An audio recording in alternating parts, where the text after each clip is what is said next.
Chapter 5 Wildflowers. In the 90s, music television tried its first non music program, The Real World.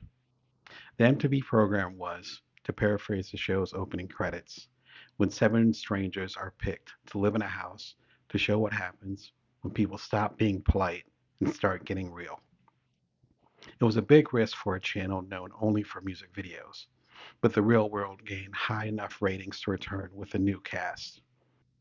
In one of its second season's episodes, John, an 18-year-old virgin and country singer never seen without his 10-gallon hat, is sitting with his television roommate, Dave, a struggling African American comedian reminiscent of Eddie Murphy in both looks and tone.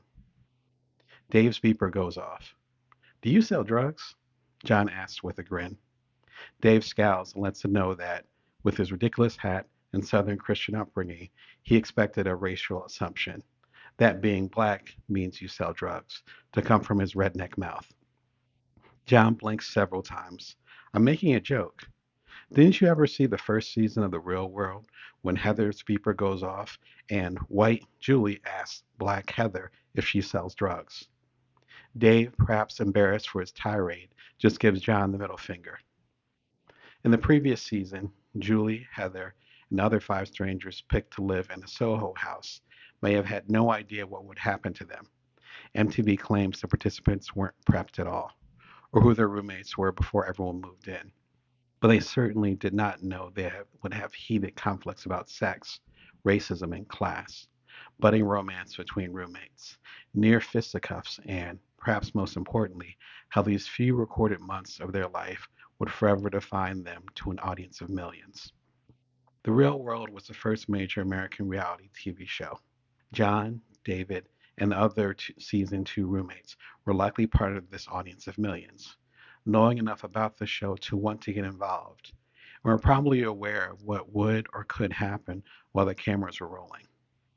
Like the Real World fans, they knew whatever they did in that house would forever be caught on tape. John's referential joke revealed that the spontaneous, real life journey that he and other cast members were supposedly partaking in actually had precedence. Reality TV was becoming self aware. The Real World's first cast featured a rough edged, heavyset female rapper, a grunge era thin man with curly, greasy hair, a goth pale Midwestern hipster, and, with the exception of a male underwear model, three other non photogenic people. They were average. The only requirements seemed to be participants being between 18 and 25. It would be a surprise hit, earning MTV some of its highest ratings yet. The show managed to capture the elusive, yet influential 18 to 24-year-old demographic, which made it attractive to advertisers. The network launched Road Rules, which would best be described as the real world on wheels, and began scaling back music videos in favor of reality programming. MTV would produce almost 20 of the real world seasons within the next 15 years. Participants in the second season were nearly as average as the first, but the roommates seemed to become thinner and prettier with each new cast. Eventually, the standard women were a size 2 or 4, often buxom. More than a handful would go on to pose in Playboy. The men were chiseled Adonises, easy on the eyes and a little dangerous. Originally a bunch of bike messengers and inspiring artists, the real world actors became fashion models or aspiring actors in following seasons. One participant even admitted that the experience would look good on her acting reel. The first real world season was like the average college dorm, highlighted by late night political discussion, awkward conversations, and occasional partying. A decade later, during season 12, roommates had a threesome in the first episode in the MTV provided hot tub. Defending their questionable behavior on the show, cast members would later suggest MTV encouraged them to act wild on camera. The network kept a steady open bar in the house and at every club they visited. Some claim the MTV crew would pull them aside and ask probing, passive aggressive questions off camera, such as, "We hear John says he likes the Confederate flag. How does that make you feel?" CBS producers fueled antagonism with participants on Survivor, the first major situation based reality television show. Launched in May 2000, the series threw a dozen people on a deserted island. Each person was forced to find food and participate in physical tribal challenges. People would get voted off the island, one, by other contestants. The last person standing received a $1 million cash prize. Like the real world's first season, Survivor's participants had to feel their way through different new situations. For instance, how do you cook a rat you just caught? Or more pointedly, is that a rat you just caught? On some level, the audience knew the island wasn't deserted, and there were obviously cameras everywhere, and perhaps even that there were hamburgers, hot dogs, and other traditional modern foods on the island, since the cameraman, the light guy, and the host, Jack Probus, and other CBS crew had to eat too. Millions of viewers seemed happy to suspend disbelief. It became the number one program on regular television. In the Nintendo age, we expect our televised entertainment to take a new form, a series of competitive tests growing more challenging over time. Steven Johnson writes in Everything Bad is Good for You. Soon there were programs like ABC's Joe Millionaire, where women would compete to marry who they thought was a rich stranger, to NBC's Fear Factor, in which people would win prizes by successfully eating live scorpions, bungee jumping off a cliff, and other dares. Big Brother put several people in an isolated, cramped house and voted the most annoying people out. The Swan took several so-called ugly ducklings and paid for a total makeover, including extensive plastic surgery. The most improved would get a prize. Reality shows cost anywhere from a quarter to half as much to produce as scripted shows. Michael Hirschhorn, VH1 Executive Vice President of Original Programming and Production, acknowledged in the Atlantic Monthly. Even television programmers see the genre as a kind of visual hamburger helper, cheap filler that saves them money they can use elsewhere for more worthy programming. Hamburger Helper would eventually become more than a fifth of all TV programming. Following Survivor's model, most would feature a bunch of competitive strangers that are confined to a limited area and are slowly picked off week after week. And like the real world, any season 2 participants would be more aware than the previous bunch, more aware of the cameras, the limelight, and of the repercussions. It wasn't necessarily about reality anymore, but about watching beautiful people in simulated situations and observing them as one might a hamster on a well-greased wheel. Will Wright released his people simulations, The Sims, in February 2000, about 3 months before Survivor first aired. According to the book Smart Bomb, Wright once sat down and talked to a group of 12-year-olds about the game. The first question they asked was if you could kill your character. The question didn't disturb the lanky, brilliant designer at all. Wright says the kids were doing the most natural thing in the world, trying to intuit the boundaries of the possibilities space they were given. That's a kid's job, he says. Wright's previous game was Sim Ant. The Sims is a simple game. You create a human character, or sim, which can be made into your or someone else's likeness, or into a random imaginary person. You can take a prefab home or design an original house using a basic toolkit. Your sim is then plopped into an imaginary house in American suburbia alongside other computer-controlled sims that play your neighbors. The game is spent making sure your sim is happy by maintaining its 8 ratings: bladder, comfort, energy, fun, hunger, hygiene, room, and social. While it is possible to complete pointed tasks and mini-games, there is no end to The Sims. Your little person is living a life. It is always there. There are two early inspirations for The Sims. The first was Tamagotchi, a children's toy released by Japanese game developer Bandai in 1996. It was a small locket with a digital display of an egg. When you turn on the device for the first time, it hatches. Most of them resemble a rat with big ears. As owner of a brand new Tamagotchi, your job was to press a button and feed the baby whenever it became hungry, which, on average, is every half an hour. It also slept. Millions of Tamagotchis were sold, bootleg or otherwise. The second inspiration for The Sims was a generally forgotten Commodore 64 game Raid on Bungling Bay, which was Wright's first title. In the action game, you fly a clunky helicopter over pixelated terrain and try to destroy everything that moves. It was a minor hit. Wright admits that Raid on Bungling Bay was a quote, dumb game. Like many game creators, he made design software so that he could produce new Raid on Bungling Bay levels quickly.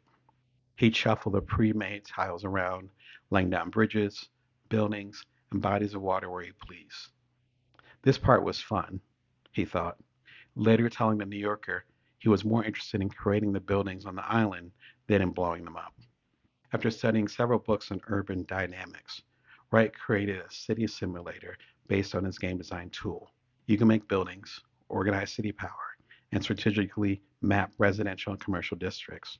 But you also had to monitor crime, watch the city budget, and keep the populace happy.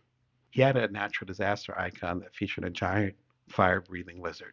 And unlike most video games, you could play as long as you liked. There was no end. Broderbund, the publisher of Raid on Bungling Bay, said it didn't see the point in a game you couldn't beat. It passed. 2 years later, Wright met Jeff Braun, a Silicon Valley entrepreneur, and showed him what would be now called SimCity. The two started their own company, Maxis, and released the game in 1989. The company was based in Braun's apartment. Through word of mouth, Maxis's SimCity became a cult favorite and spawned several back-to-back sequels, including SimCity 2000, SimEarth, and SimAnt. Electronic Arts purchased Maxis and gave Wright $17 million worth of EA shares for his portion of the company. The Sims is a natural extension of SimCity. What happens when you zoom in on a group of people within a bustling city you control? It was a microcosm of the macrocosm. Wright pored over sociological theories such as Maslow's hierarchy, the theory that human needs can be prioritized in a 5-step pyramid: physiological, safety, love/belonging, esteem, and self-actualization, and books like E.O. Wilson's The Ants. In an average day in the game, not in real life, your sim will wake up at a reasonable time in the morning, unless he or she had a late night out, in which case you need to wake your sim at a reasonable time yourself. It will then just stand there. If it has priorities adjusted towards, say, partying, it may walk over to the billiards table and play a game of pool. Not that there is anything wrong with that at 6 a.m. More than likely, however, after 8 hours of sleep or a long night of drinking, your sim will have to go to the bathroom. It subtly begins jumping up and down, sometimes holding its crotch. You move the cursor to the bathroom. You did build a bathroom in the house, didn't you? And tell the sim to walk there. It moves. Once it gets there, you click on the new option, Use Bathroom. It pulls down its pants and squats in the toilet, the details covered in a fuzzy blur. After a minute or two, the sim gets up, turns around, and flushes the toilet. You click on the sink, and the sim will wash its hands. The sim is messy, so usually you'll find several water spots on the tiled floor. You should find the closet, tell the sim to walk there, click on the mop, tell the sim to walk back to the bathroom, and then click on the appropriate wet tile squares, roughly 10 pixels across, for the sim to mop them up. Your sim could slip and fall and die if you're not careful with that. What makes The Sims so popular is its dogged adherence to the minutiae of substance, and that's where we're supposed to feel the realism. Chuck Klosterman wrote in Sex, Drugs, and Cocoa Puffs, a low culture manifesto. He dedicated a whole chapter to the game. The Sims make the unconscious conscious, but not in an existential Zen way. The Sims forces you to think about how even free people are eternally enslaved by the process of living. Suddenly I had to remember to go to the bathroom, and I had to plan to take a shower. And I thought I needed to do all those things. In reality, the thoughts scarcely crossed my mind unless I'm plugged into the game. It was released on the PC in 2000, the year that situation-based reality television began, and it was an instant hit. In short time, EA followed up with The Sims Living Large, The Sims Hot Date, The Sims House Party, The Sims Online, The Sims Deluxe, The Sims Unleashed, The Sims Vacation, The Sims, Sony PlayStation 2, Microsoft Xbox, and Nintendo GameCube editions, The Sims Superstar, The Sims Busting Out, The Sims Making Magic, The Herbs, Sims in the City, Sims University, Sims Nightlife, Sims Open for Business, and Sims Seasons. The Sims 2 came out too. The Sims and its spin-offs sold 85 million copies, making it the top-selling commercial video game of all time. Hundreds, if not thousands, of players designed personal websites for their Sims. Day-in-the-life diaries, later called blogs, wedding web pages, and when animals were introduced to the series, pet sites. Time magazine found one player who liked to recreate real-life interpersonal relationships in the game to see how things would play out. Other players would set up torture scenarios, like having their sim eat several meals and then trap them in the closet and have them piss or shit on Bruh. themselves and pass out from exhaustion on the feces covered floor. Homemade sim videos would be passed around the internet. Time magazine noted, in the hands of the legions of devotees, the game has become an expressive language they can use to tell stories about their own lives. Despite dozens of sequels and spin offs, the Sims games remained focused on mundane tasks. Wright only provided blank characters that users could project their own values, prejudices, and issues onto. He discussed his game, his experiment, in Smart Bomb. It got to the point where I surf the fan sites every day and download cool things the fans have created, which is really ironic in a way, because now it's the fans out there that are entertaining us, the developers, with their creations. Reality programming unfolds in the most artificial of environments, but they nonetheless possess an emotional authenticity that's responsible for much of their appeal. Stephen Johnson says in Everything Bad is Good for You. At the peak moments, when Joe Millionaires reveals his true construction worker identity, when a contestant gets kicked off the island late in the Survivor series, the camera zooms in on the crestfallen face of the unlucky contestant. What you see for a few fleeting seconds is something you almost never see in primetime entertainment, a display of genuine emotion written on someone's face. The thrill of it is the thrill of something real and unplanned bursting out in the most staged and sterile of places, like a patch of wildflowers blooming in a parking lot. When Electronic Arts released The Sims Online, the internet itself had arguably reached its tipping point. In its early years, consumers logged on at hyperspeed. U.S. households online soared from zero to about 50% in 6 years, wrote Businessweek magazine. PCs took 18 years to reach the same penetration. The average modem speed was 56 kilobytes per second, or 56K, at least twice as fast as when the Sierra network launched years earlier. Visually and structurally complex video games can now be played over the internet now that information was passed faster between computers. America Online, AOL, which purchased the Sierra network years earlier, was now by far the largest internet service provider. The first major online role-playing game was 3DO's Meridian 59, released in 1995.